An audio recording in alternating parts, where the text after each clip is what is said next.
Welcome, everybody, to yet another episode of Meet the Ghana series. And today I am taking you to a place after my very heart.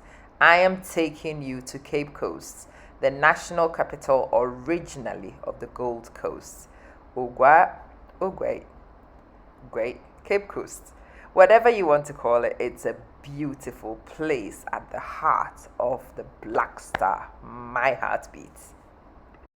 Fue one no yaliko. I know that is a little bit too much for those of you who don't speak the local lingua, but that actually means people, let's go. We are going to Ogwa. The natives actually say Gwe, and for the rest of you, it's Cape Coast, the original national capital.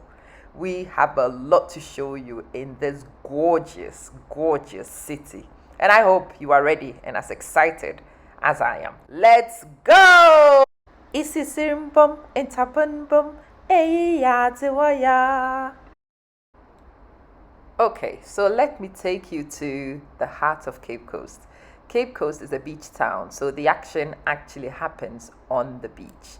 Any trip to Cape Coast has to involve the beach, so we will start from the beach today. It is a serene, beautiful, beautiful location.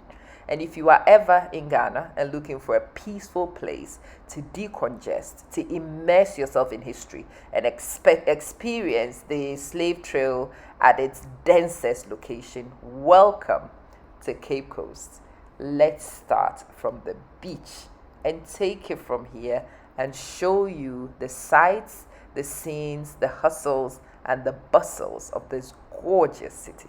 Markets in Ghana are normally street markets, open markets, and there is a special atmosphere when you walk into the market. There is bustle, there is heckling, there is conversation. There is a whole community around the markets in Ghana. You should never go to any town or city in Ghana without coming to the market. You will see fresh produce. You will encounter the natives at their own pace, doing things their own way, their own style, and it is something you savor and enjoy. It is unique. Now let's listen to a typical market atmosphere in Cape Coast. Yes,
markets.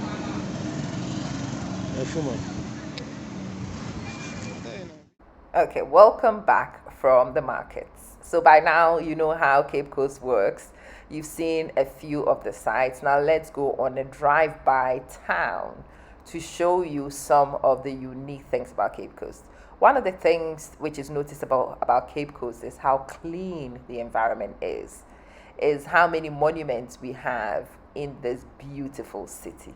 The wide streets, the chapels, the forts, the castle.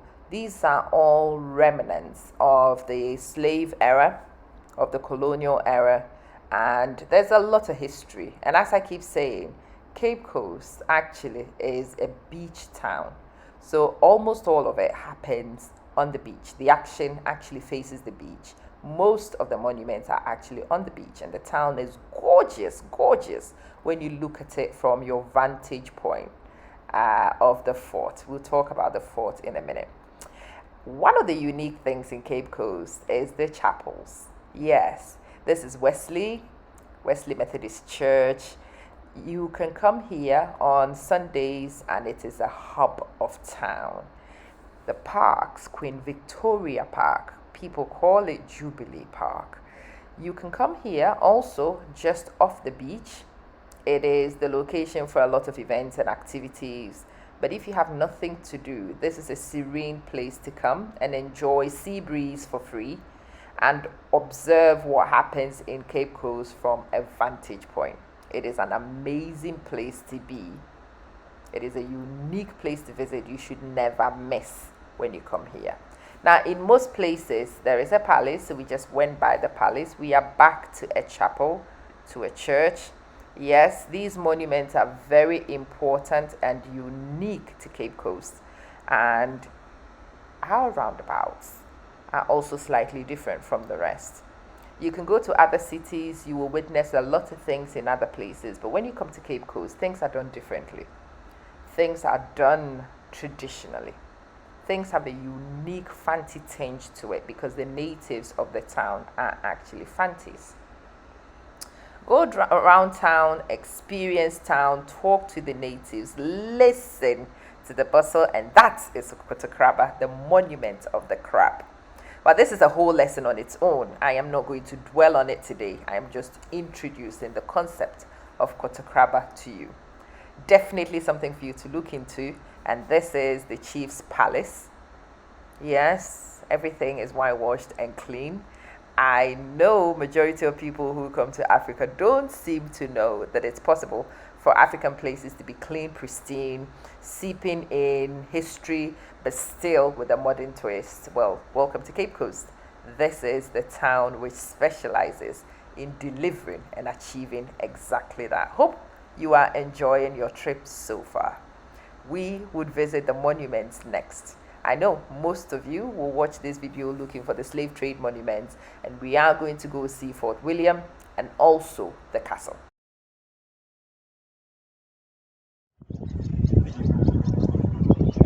So this is Fort William. Fort William. Fort William. Built in 17 something. 17 something. By the British. By the British. Colonial masters. Colonial masters. They used it to protect the castle. Oh, okay. It was a military installation. Then later, Ghana Railway Company or corporation then adopted as their lighthouse. So there's a light over there. The glass over there. When this town was the capital at that then. Okay. So the ship dock on the sea. So this light will show them that they are in the city. Then after they took the light to Western region. So the lighthouse is now in Western region. So now it's called Fort Williams. But people known as lighthouse, but the original name was called Fort Williams. Oh, okay. Actually, it won't move around it. Yeah, it was named after one of the kings in England. So now you've heard a little bit of the history of Fort William, and it's very interesting. It was an installation to protect the castle. And I know people come on the slave trail and they say to people, well, the people were in agreement. The people were always peacefully bringing people to the castle for the slave masters to sell. Well, I'm sorry. There is a lot of evidence right here. And if you look at the installation which protected the castle, and when we finally get into the inside of Fort William, you will see the ammunition that was actually installed all around this particular fort to protect the castle all around. You will find that it was not a peaceful operation. No, it was a security operation. A lot of it was done under duress. The locals, people say that you sold your people. Well, it wasn't exactly the story. And it's one of the reasons why it's important for you to come to places like this, because you see the story and you see evidence that tells the story itself. So let's enter Fort William and look at the cannons. Well, I think this speaks volumes. I don't need to say much about the fact that this was an operation which required security, because one, the people inside didn't want to be there, they wanted out. The people outside were also not necessarily in agreement of what was happening to those inside. And if you want to come see evidence, come to Cape Coast. But from Fort William now, you can see the city, you can see the beach. It is a story of the old, the new, the not so happy, and the new very happy. And it's a victor story, because regardless of what used to happen in these monuments, things have changed. Life has moved on. Growth has happened. And in fact, now, what used to be remnants of a very difficult period is actually now a celebration of the tenacity of spirit of the people who come from these parts, who live here. And then we go to the big C, the Cape Coast Castle itself. This used to be the slave dungeon. You can come see the male and female dungeons, and when you come here, you almost hear the ancestors speak. It's happened to me personally, happened to a lot of people I brought onto this site for a visit. It is definitely a coming of age visit. You must come to this place when you come to Cape Coast. This is one of the reasons why most people on trips to Ghana must visit Cape Coast. The point of no return, and you can clearly see where the ships used to dock. Obviously, like I said, in peaceful times, things have changed, but you need to come here, experience it yourself, and tell your own story. And London Bridge in Cape Coast looks like that. Don't ask me, it's a bridge, and it is our version of London Bridge. If you disagree with it, that is your problem. We really don't care much. This is London Bridge, Cape Coast styling. Thank you so much for coming on this short trip to Cape Coast. It is a very short trip. It's supposed to be a teaser. Hopefully later on in the series, you will get to see more of this gorgeous city. I would love to see the educational institutes, because Cape Coast is actually home to some of the best schools in Ghana. Some of the oldest, the most established, and the best. But that's a separate video. Today, I wanted to show you Cape Coast and let you fall in love with it from a bird's eye view and see this clean, beautiful, pristine city on the coastal stretch of Ghana. Yes, Africa. This is not Santorini, by the way. This is not Santorini. No, this is not Greece. No. This is right here on the African coast. This is real footage from Cape Coast, West Africa, Ghana. And yep, it's beautiful. Well, bring Santorini on anytime. Anytime. Come here and I tell you, the atmosphere here is not rivaled by Santorini. I know the Greeks would disagree, but yep, bring it on, bring the arguments on, and let's have this discussion. It's a must-visit place on any trip to Africa. I dare say that Ghana has some of the densest population of slave monuments. So if you are somebody from the diaspora looking for your history, wanting to understand the history, wanting to experience what the ancestors experienced, let me introduce you to the very best place to start. Thank you so much for watching. Please share the video. Please subscribe to the channel. And if you know of a city you want to show, then get in touch with me and let's do this.